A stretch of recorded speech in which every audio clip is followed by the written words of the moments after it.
Bismillahirrahmanirrahim. Assalamualaikum warahmatullahi wabarakatuh. Perkenalkan, nama saya Ahmad Zikri. Saya dari kelompok 10 yang akan membahas tentang tata letak di dalam manajemen operasional. Baik, saya sanggup materi pertama akan menjelaskan. Yang pertama, pengertian tata letak. Tata letak merupakan suatu keputusan penting yang menentukan efisiensi operasi secara jangka panjang.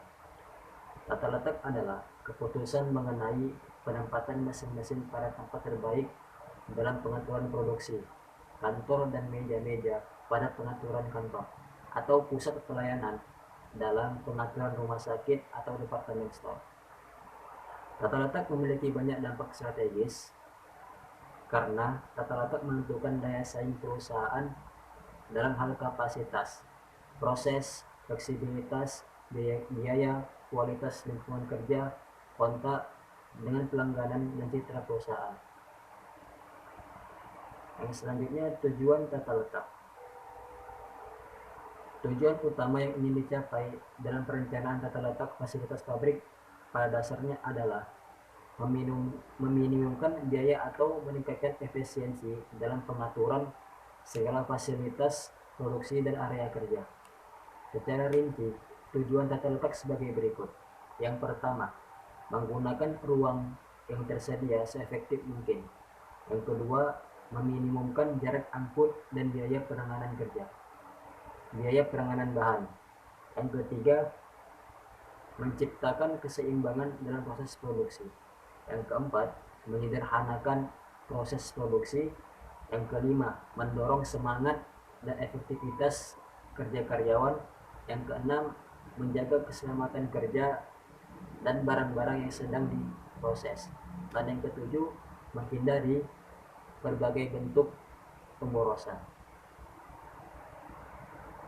Selanjutnya, manfaat tata letak. 1. Meningkatkan jumlah produksi. Tata letak fasilitas pabrik secara baik akan memberikan kelancaran proses produksi dan akhirnya akan memberikan output yang lebih besar dengan biaya yang sama atau lebih sedikit jam tenaga kerja dan jam kerja mesin lebih kecil. Yang kedua, mengurangi waktu tunggu. Tata letak fasilitas pabrik yang baik akan memberikan keseimbangan beban dan waktu antara satu mesin dengan mesin atau departemen dengan departemen yang lain. Keseimbangan ini akan dapat mengurangi penumpukan bahan dalam proses dan waktu tunggu antara satu mesin dengan mesin yang lain. Yang ketiga, manfaat proses pemindahan bahan. Pada sebagian besar proses produksi, bahan baku akan lebih sering dipindahkan jika dibandingkan dengan tenaga kerja, mesin maupun peralatan produksi yang lain. Yang keempat, penghematan penggunaan ruangan. Terjadinya penumpukan material dalam proses dan jarak antara masing-masing mesin terlalu berlebihan akan menambah luas bangunan yang dibutuhkan. Yang kelima, efisiensi penggunaan fasilitas. Suatu tata letak fasilitas pabrik yang terencana secara baik dapat menciptakan pendayagunaan elemen produksi seperti tenaga kerja, mesin maupun peralatan yang lain secara lebih efektif dan efisien. Yang keenam, mempersingkat waktu proses. Dengan memperpendek jarak antara satu mesin dengan mesin yang lainnya atau antara satu operasi dengan operasi yang lainnya dan mengurangi penumpukan bahan dalam proses atau mengurangi waktu tunggu. Yang ketujuh, meningkatkan kepuasan dan keselamatan kerja. Pengaturan tata letak fasilitas pabrik secara baik akan dapat menciptakan suasana ruang dan lingkungan kerja yang nyaman, aman, tertib dan rapi, sehingga kepuasan dan keselamatan kerja akan dapat lebih ditingkatkan. Yang kedelapan, mengurangi kesimpang siuran. Banyaknya material yang menunggu, gerakan yang tidak perlu dan banyaknya perpotongan dari aliran proses produksi akan menyebabkan kesimpang siuran yang akhirnya dapat mengakibatkan kemacetan. Baik, sekian dari saya. Terima kasih. Assalamualaikum warahmatullahi wabarakatuh. Bismillahirrahmanirrahim. Assalamualaikum warahmatullahi wabarakatuh. Saya Gina Kalyana sebagai pemateri kedua akan menjelaskan pembahasan selanjutnya, yaitu tipe desain tata letak. Yang pertama, tata letak dengan posisi tetap. Tata letak dengan posisi tetap berguna untuk memenuhi persyaratan tata letak untuk proyek yang besar dan memangkat tempat.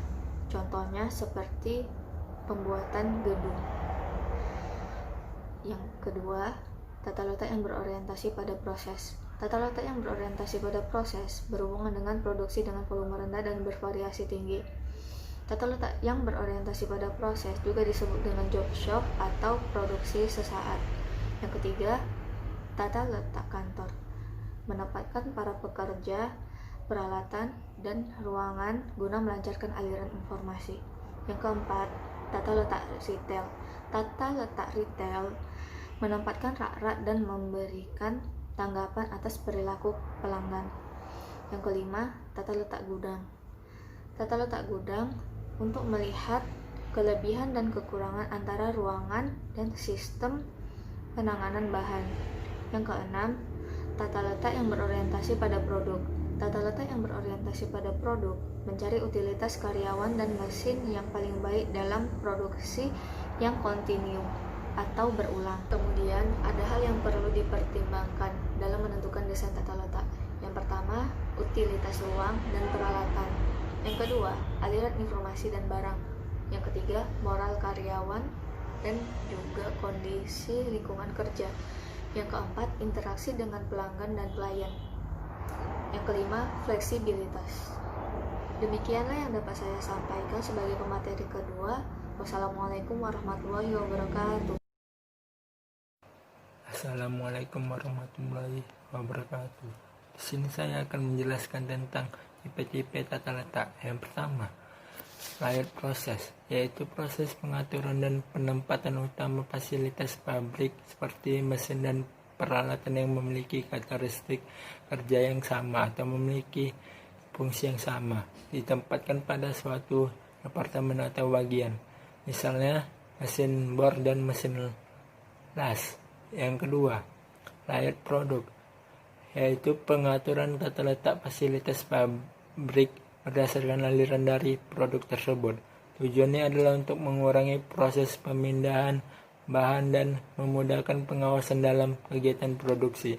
Yang ketiga, layout kelompok adalah pengaturan tata letak fasilitas pabrik ke dalam daerah-daerah atau kelompok mesin bagi pembuatan produk yang memerlukan pemrosesan yang sama. Yang keempat, layout posisi tetap, yaitu pengaturan material atau komponen produk yang dibuat akan tinggal tetap pada posisinya. Yang kelima, layout bentuk U, adalah pintu masuk atau keluar bahan baku dari produksi akhir berada pada posisi yang sama. Yang keenam, layout gabungan garis dan proses, yaitu penggabungan kedua tipe layout proses dan layout produk dengan cara menempatkan mesin-mesin dalam masing-masing departemen menurut tipe mesin yang sama. Yang ketujuh, layout gabungan garis dan bentuk U, untuk mengatasi angka pecahan dalam jumlah pekerja, dapat ditempuh dengan menggabungkan beberapa lini bentuk U yang akan menjadi satu lini terpadu. Materi yang kedua adalah prinsip-prinsip dasar penyusunan layout. Jadi yang pertama adalah integrasi secara total, menyatakan bahwa tata letak fasilitas pabrik dilakukan secara terintegrasi dari semua faktor yang mempengaruhi proses produksi menjadi satu unit organisasi yang besar. Yang kedua, jarak perpindahan bahan paling minimum. Waktu perpindahan bahan dari suatu proses ke proses yang lain dalam suatu industri dapat dihemat dengan cara mengurangi jarak perpindahan tersebut seminimum mungkin.